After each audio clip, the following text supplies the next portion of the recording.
Hello to all of those watching this video from the Earth2 community, and those of you who are interested in joining us to help build the future. I hope you don't mind, but we wanted to take this opportunity to examine what exact changes the Earth2 Metaverse could mean for humanity. So we must examine all of the things involved to be a responsible Earth2 user, and I'm pretty sure that starts with financial responsibility. So let's talk about decentralization and what exactly that means for the player. It's probably one of my favorite subjects in the entire world. So a bank-less currency is free of national monetary policies. Obviously, if you're in this space, you probably know that. For residents of countries that have destabilized fiat currencies, a decentralized currency can serve as a stabilizing agent and an alternative. We've already seen it in a couple of different places, and I have a feeling that with all the corruption in governments around the world, it's probably only going to continue to become more adopted. A decentralized currency insulates customers from bank failures and collapses, as well as exuberant bank fees and aggressive bank policies. So the payments are borderless. That allows for seamless, cheap international payments despite the current limits on transactional fiat payments. Basically, removing all of that fluff that the bank likes to throw on the international transactions. So decentralized currencies are also immune to nationalized inflation or deflation, meaning that if your country falls, your portfolio is not going to suffer. The only requirement for using decentralized currencies is the ability to obtain and use a wallet, like MetaMask, Trust Wallet, etc., etc. This makes decentralized currencies attractive to the underbanked, unbanked populations. Decentralized currencies are not subject to geographically based exchange rates, meaning that goods and services bought with decentralized currency will not be devalued due to tariffs or unfavorable changes in national monetary values. Basically meaning that the government can't tell you if you want to buy a Cuban cigar, you're going to pay 3, 4, 5 times the value. Decentralized currencies are a real-world demonstration of blockchain technology, fueling further development of decentralized applications. So step 1, the creators have kept the game currency in the hands of the people. I shouldn't use the word game. The metaverse currency in the hands of the people. Now we're going to segue into some of the problems that the metaverse project Earth2 will probably help resolve. One of the biggest problems the world faces today is waste, obviously. For example, did you know that almost 70% of all clothes in the world are made of plastic? Despite the label, despite the cost, plastic. And guess what? 35% of that ends up in the oceans, becoming an environmental and a biological nightmare. So what happens then if we transition into becoming full-time metaverse users? We spend more funds on digital clothing and less on real-world fashion, causing less waste and toll on the planet. So step 2 of being a responsible Earth2 Metaverse user obviously is going to be to take part in the online economy and the fundamentals of the online economy. So as a whole, we used 86 billion gallons of jet fuel over the course of 2023. If we started working in the metaverse full time, that number drops significantly, and so does the effect of depleting all of the natural resources on our planet. Not to mention the number of fatal accidents would drop as well.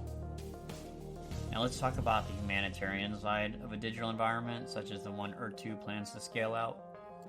Let's imagine that we put a human being through the worst kind of torture known to humanity, and that is to be placed into another human being's war. Suppose that person came back severely damaged mentally and cannot tolerate interactions in person. Earth2's metaverse opens a safe door to therapy options that have already been proven to work with 2D interactions. Step 3 to being a responsible Earth2 metaverse user is we don't call it a game. We call it a solution to problems like these and more. So we personally, at Earth2 in the Know, have heard Shane talk about the applications of this project in many of these use cases. However, we are barely scratching the surface. The metaverse, it can free humans from the insecurities that keep them saddled in real life. And I know because I've seen that for a fact with my own 2 eyes. There's a game called Second Life. Lots of people who are introverts in real life go on there and they explode and have a huge popular social life. And that's what they do. So let's talk about some of the options for these people. Maybe Aunt Debbie the librarian wants to get wild and start a bar fight in a virtual environment, obviously where no one gets hurt. Or maybe your 86-year-old elder wants to know what skiing down the side of Mount Everest feels like before they can no longer ever experience it at all. Like I said, the options, they're endless. So there are, of course, new areas that have to be explored, such as legal recourse for stolen intellectual property inside the metaverse. But I do believe, as of right now, since there's no federal regulation involved, it's basically whatever metaverse provider that you sign up with. The terms of service basically cover the arbitrage of the legalities. Also, we have to be wary of mentally unfit people using the technology for unmentionable acts. Unfortunately, that is a real risk. However, these are things that we have to face in real life as well, and the responsibility ultimately falls on the user or the guardians of the user. These are the things that people have been dealing with since the inception of the first human society. But alas, we have evolved and survived. That said, we have to persevere and embrace technology to make our lives less saturated. It's the only chance this planet has. Now obviously, we've all seen Ready Player One and know all about the stacks. But the future doesn't have to be like that. We can change society's waste and usage problem and stay connected all at the same time. Imagine a world where the impact from all of the unnecessary stress and rat race was eliminated just by putting on your AR glasses. That is a future I want so bad. Some will say this is madness, that the only true wealth comes from having material things. Those people, we agree that having nice things makes life easier. However, what costs the only planet we have at the moment? So just some food for thought as we watch all of these exciting things happen in the space. Let us end this video with a few recaps from much better speakers in the biz. So we discussed how creating an economy in the metaverse would solve the issues many face in the workforce from situations out of their control. And here's an example. During the pandemic, while everything was on lockdown, there was this one game called Axie Infinity. Has anyone ever heard of it?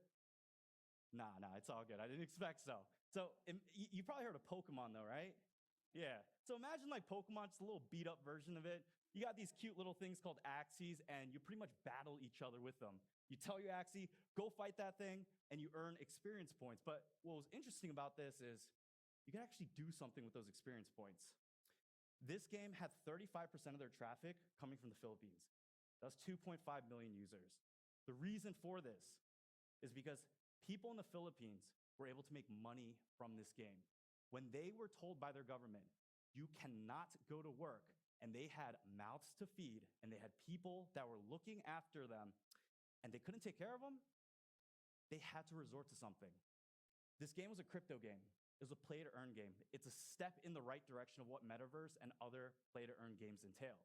Axie Infinity reported that players were able to earn $155 to $195 a month. So when you get those experience points, you get something called SLPs, smooth love potions. You can change that into, you can actually change that into money. We also discussed the opportunities for someone to not let their surroundings define them. Here is an example. In life, you have to choose the blue pill, the one of the reality, and the one of the red pill, which is the one that brings you into the metaverse. Today, if you're in a free world and democracy like in Switzerland, would you actually go to take the blue pill, live in a real life? Or on the opposite, would you like to play video games and be connected to the metaverse? Well, here obviously the question is easily answered. But what if you're in a dictatorship, in a war zone, a place where you have no freedom? You're imprisoned by dictatorship and their name is Ali and you're only 12 years old. Would you rather go in the blue pill, really living his life? Or would you take the red pill, a place where you could imagine something totally free, something open, could take your shopper and start to look at this beautiful house that you could build, for example, in Ibiza. More than that, you could start inviting your friends across the world from every color, from every religion, and you could actually build your future where you could be an NFT artist. In this case, what would you choose to be in the real world, or like to be in the metaverse, in the red world? We did not go as deep as I would have liked, but we also touched on educational value of the metaverse. And again, here's an example of that. The following scenario. You want to learn about the human anatomy. Of course, there are many books on this already. But the problem is these books teach in 2D on a concept that is 3D. We are three-dimensional creatures. We think in 3D, our world is in 3D, and also we best learn in 3D. There are studies that show this. So now I'm seeing a skeleton right in front of me, and this looks scarily real already.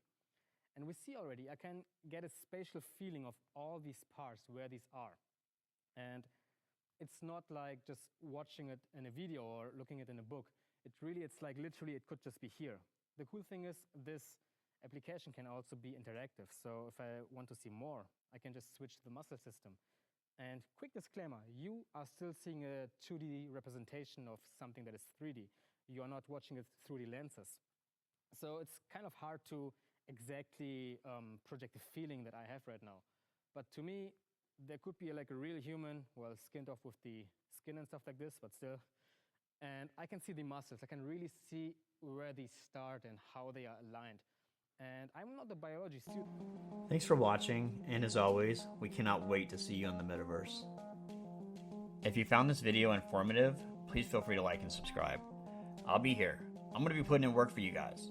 Mad love. Till next time.